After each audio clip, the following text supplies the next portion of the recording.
Está em Atos, capítulo 17. E o que eu vou falar aqui agora, eu acho que tem muito a ver também com a condição do nosso coração, no sentido de que nós precisamos aprender algo a respeito desse princípio que eu vou falar aqui, desse contexto de Paulo, no capítulo 17, onde diz que Paulo pregou em Atenas, no Areópago. E eu vou ler aqui a partir do verso de número 16, 17 e o verso 16, que diz assim: Enquanto Paulo esperava em Atenas, o seu espírito se revoltava em face da idolatria dominante na cidade. Por isso, dissertava na sinagoga entre os judeus e os gentios piedosos. Também na praça, todos os dias, entre os que se encontravam ali. Eu vou pular para o verso 23.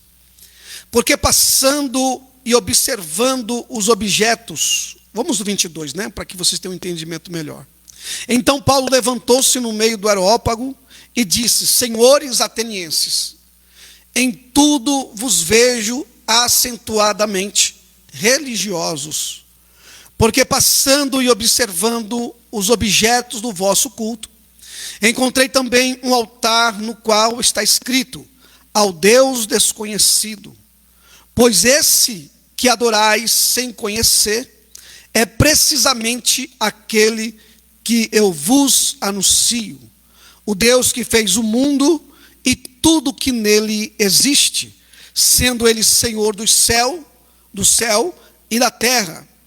Não habita em santuários feitos por mãos humanas, nem é servido por mãos humanas, como se de alguma coisa precisasse, pois ele mesmo é quem a todos dá vida, respiração e tudo mais. Verso 28.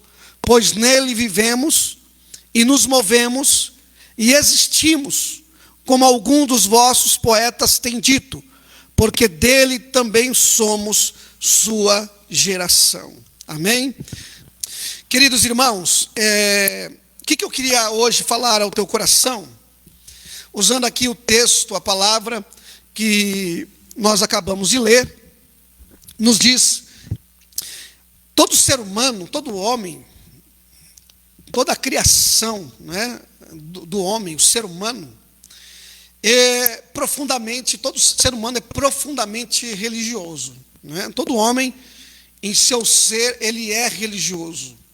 Seja o ateu, seja o não ateu, seja o homem crente, o homem não crente, mesmo que não se coloque na condição de ateu, todos os homens por natureza, um ser religioso.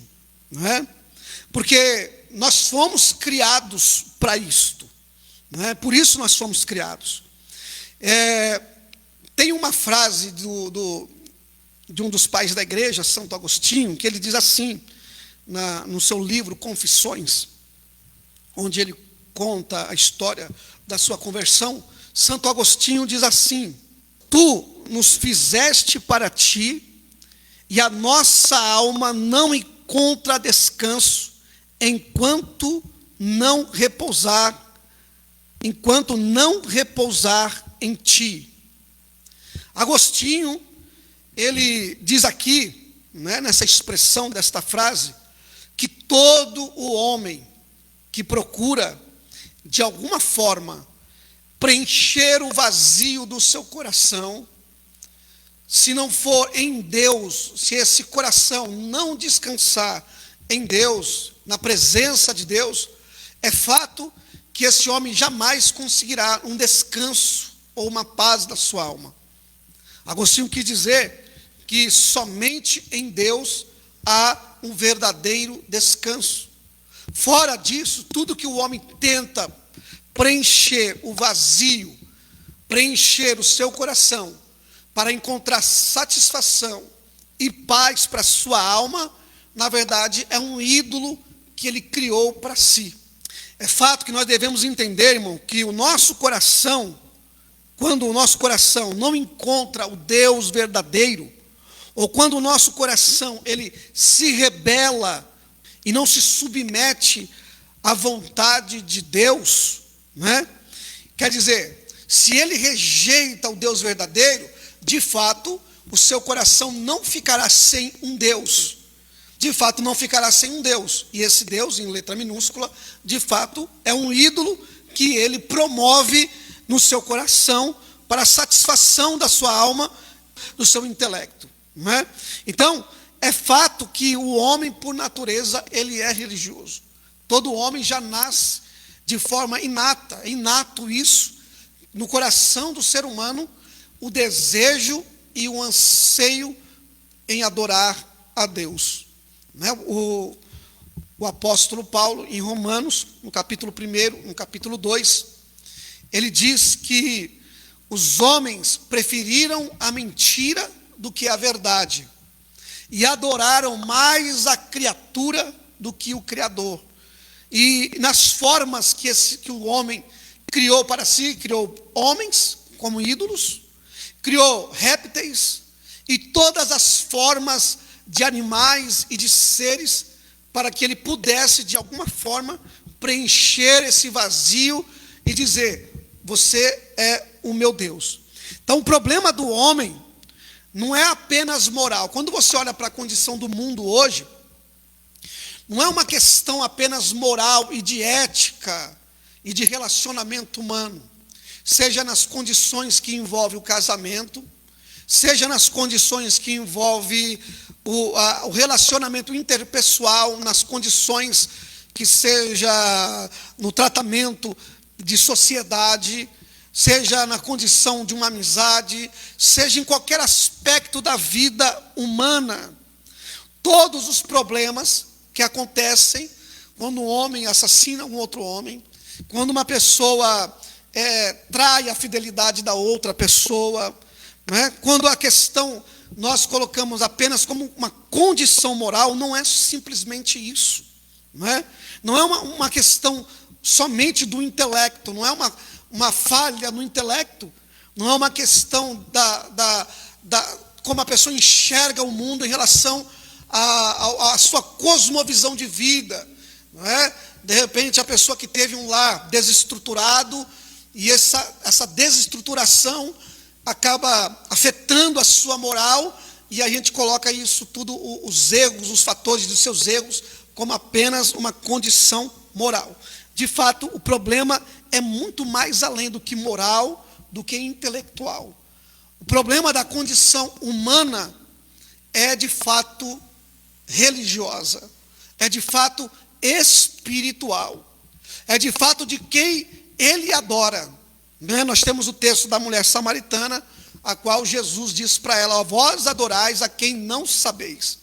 Ainda que no entendimento daquela mulher, ela adorava o mesmo Deus de Israel que os israelitas adoravam, mas não era o mesmo Deus, porque as condições que envolviam a conduta moral, a conduta ética de vida, realmente dizia que o Deus que eles adoravam, de fato, eles nem sabiam quem eram, ainda que eles demarcavam ou apontavam para o Deus de Israel, o Deus de Abraão, o Deus de Isaac, o Deus de Jacó, mas não eram.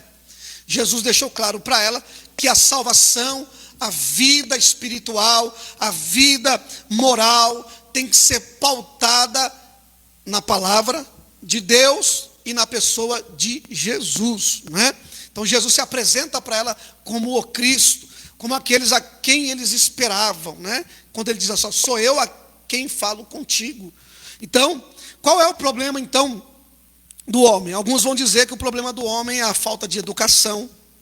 Mas mesmo que se resolvesse o problema da educação, seja ela pública, seja ela familiar, né? Seja de qualquer aspecto, todos os homens, né? Será que o mundo seria diferente? Se ajeitasse toda a condição da educação, seja pública, seja particular, família, será que resolveria o problema da humanidade? Não, de fato não, não é?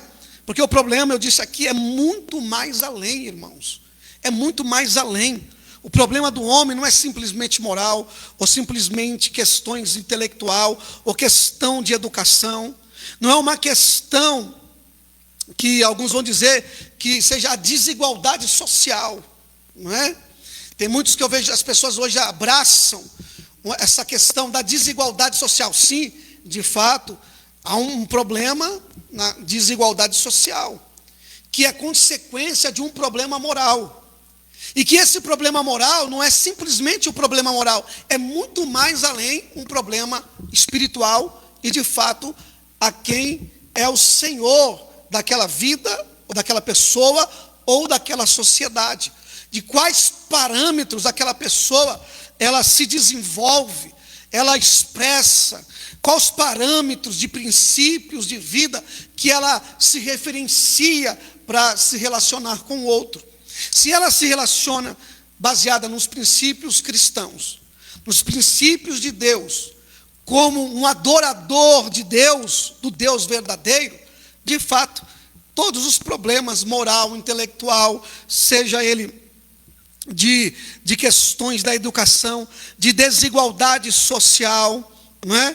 O problema do homem não é uma questão de propriedade privada. Mesmo que desse todas as condições para o homem ter uma casa, ter moradia, o problema da humanidade não seria resolvido aí, não é? Não seria resolvido nestas questões. A Bíblia diz que tudo isso é uma mentira. Quando nós baseamos que a solução dos problemas estão nessas questões, não é. A Bíblia diz que o problema do homem, ele é espiritual. O problema fundamental da nossa vida é um problema de natureza por conta do pecado, a natureza pecaminosa do homem. E essa natureza pecaminosa do homem está relacionada ao quê? Se de fato a quem ele serve. Se ele é uma pessoa idólatra, servindo a si mesmo, ao seu egoísmo, e ele expressa isso na adoração de um Deus, seja de pau, de pedra, seja um Deus subjetivo, de fato, há uma problemática. O pecado é o problema do ser humano. O pecado é o problema, um coração rebelde contra Deus, e a queda lá de Gênesis capítulo 3, do homem, Adão e Eva, em desobediência moral, por intencionarem de ser igual a Deus, sugestionado pela serpente, que é o diabo, que introduziu esse pensamento no coração de Adão e Eva, dizendo: sereis como Deus. O diabo implantou que o homem seria como Deus, a idolatria no coração humano. Então daí está a raiz de toda a problemática do ser humano. Está aí a raiz de todos os problemas que o homem, seja ele moral, seja ele intelectual, seja ele o problema social, seja o problema que envolve a justiça, a ética e a justiça. Tudo isso está envolvido, está referenciado no coração do homem. E para isso é preciso o quê? Que nós, os seres humanos, o coração, né? O velho homem, precisa se arrepender, precisa se voltar para o Deus vivo, para o Deus verdadeiro, não é? Quando Adão e Eva comem do fruto proibido, eles não se tornam mais do que homens. Quer dizer, a sugestão do diabo era: vocês serão como Deus. Mas era um engano, era uma mentira de Satanás. O diabo disse para eles que satisfazer os desejos deles, que eles teriam conhecimento do bem e do mal, e teriam o mesmo entendimento que Deus, e seriam como Deus. Mas, de fato, a desobediência deles os tornaram não muito mais que homens, tornaram muito menos daquilo a qual era o propósito da sua própria criação, da sua criação, a qual Deus havia criado eles. Eles se tornaram menos do que eles haviam sido criados. E eles se tornaram, na verdade, animalizados, né? Então, olha só que ponto que o ser humano chega. Eles adoraram a criatura no lugar do Criador.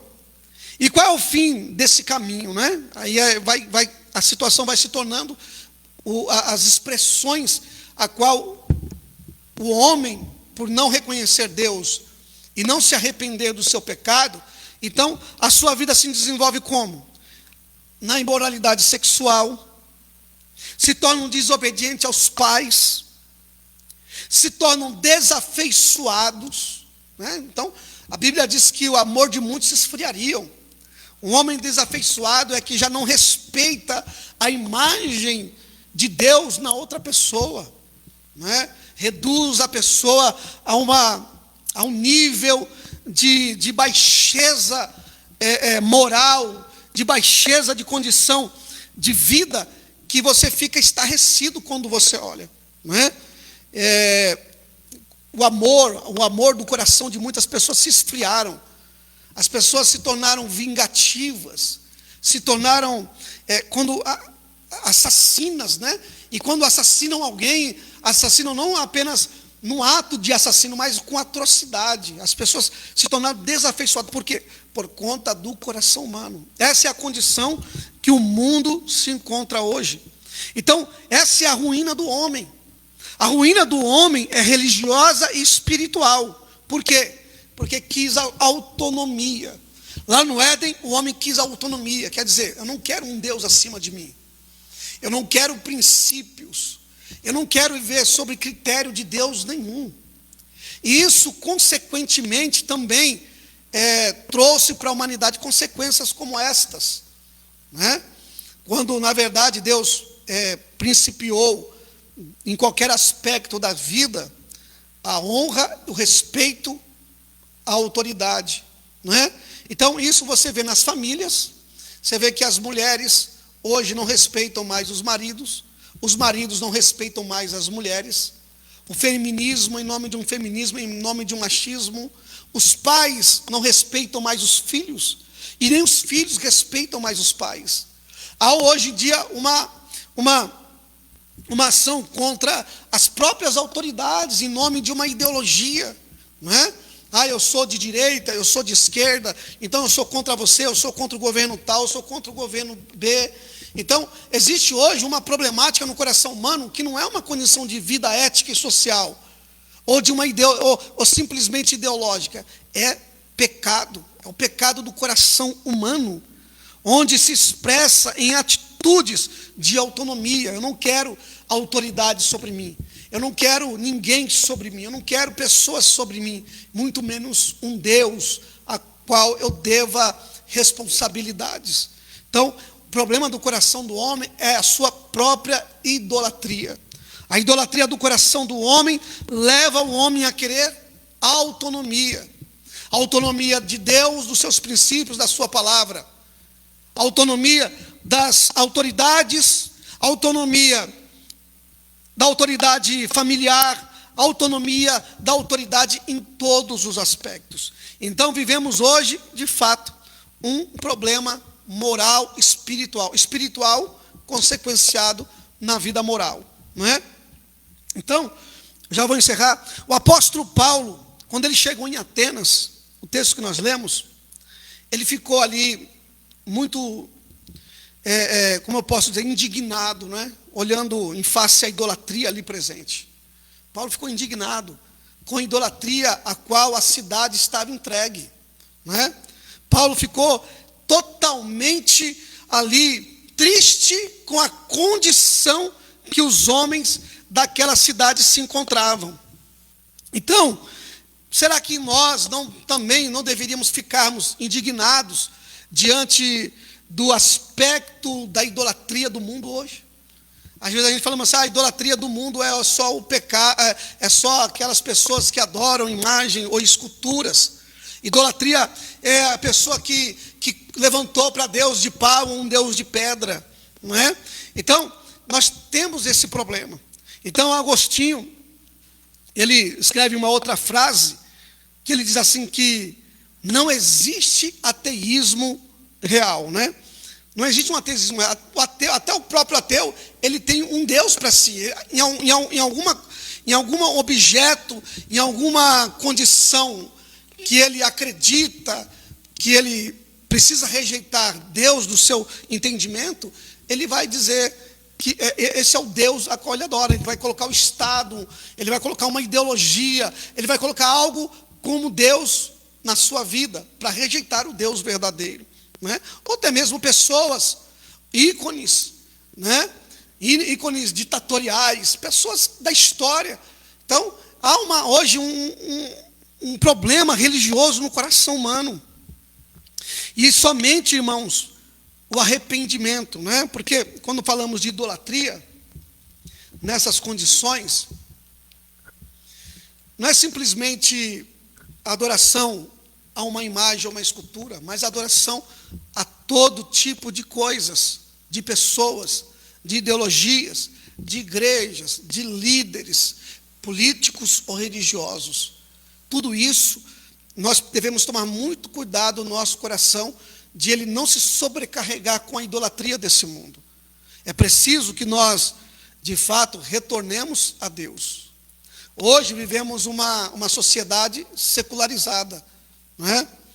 Tudo é o secular, né? Nada tem que ser voltado para a palavra. A Escritura não é mais a referência da sociedade, não é mais a referência da sociedade. A Escritura também já não é mais a referência de muitas igrejas e de muitos líderes cristãos. O problema é que muitos abraçaram ideologias, abraçaram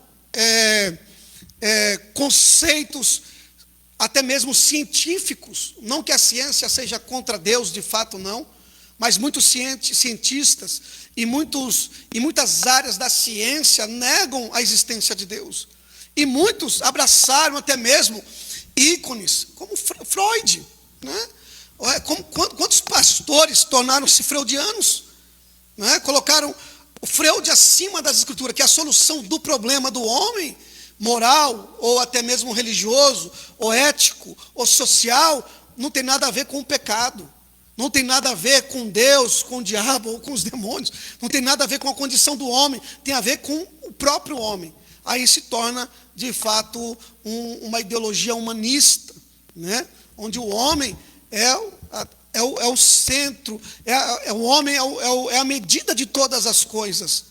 Então, a idolatria não é simplesmente a questão que envolve religião, é uma questão que envolve vida em todas as suas esferas, em todas as suas esferas. Então é preciso que nós realmente nos retornemos ao Deus vivo e verdadeiro. Quanto à idolatria, ao materialismo, o mundo secular, o pensamento secular se voltou para o materialismo, se voltou para o humanismo, para o existencialismo. E diante desses aspectos, as pessoas adoram os seus carros, sua comodidade, né? Seus empregos, seus ídolos do esporte, seus líderes religiosos. Então, em vez de essas pessoas, estou dizendo de cristãos, de pessoas crentes que conhecem o Evangelho, não é? Adoram o dinheiro. Você já viu alguém se prostrar diante de uma nota de R$200, né? Que é a maior nota aqui do Brasil? Acho que a maior nota é os R$200, não é? Você já viu alguém se prostrar diante de uma nota, dizer, nota de R$200, toda adoração, todo louvor pertence a você? Você nunca viu isso. Você não vê as pessoas fazerem isso. Mas isso não quer dizer que as pessoas idolatram o dinheiro, não é?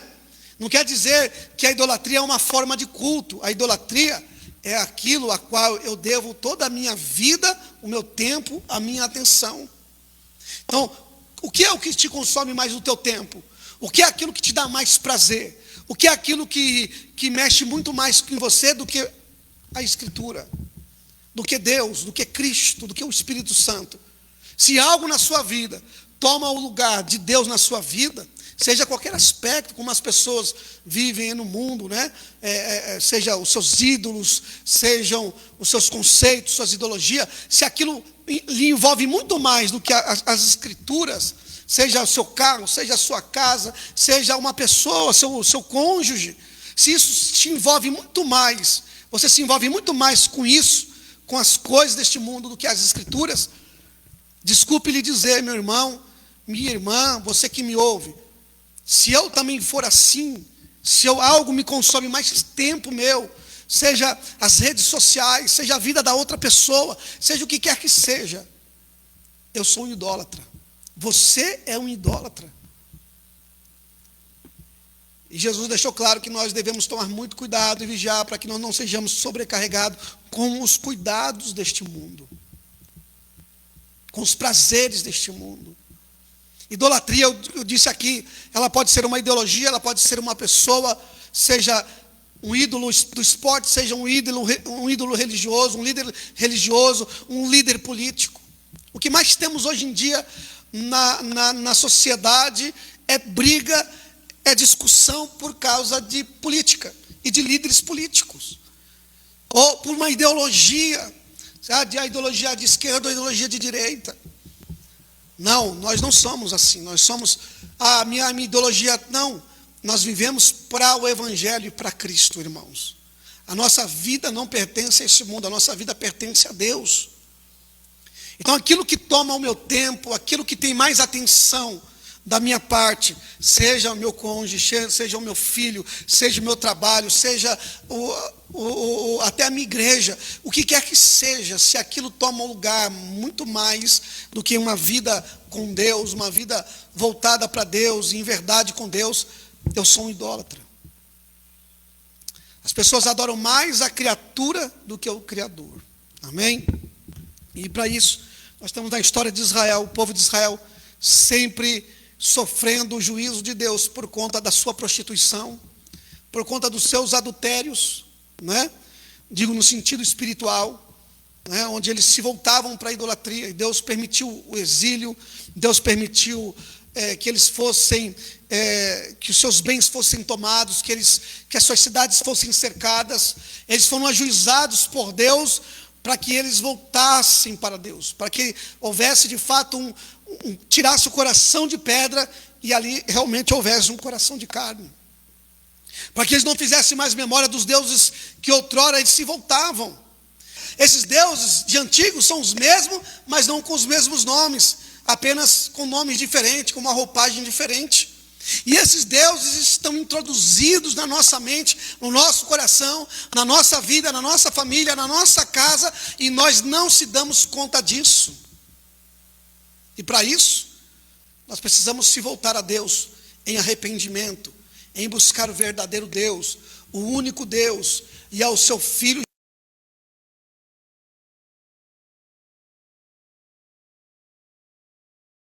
Que Deus abençoe a sua família nesta noite, que você tenha uma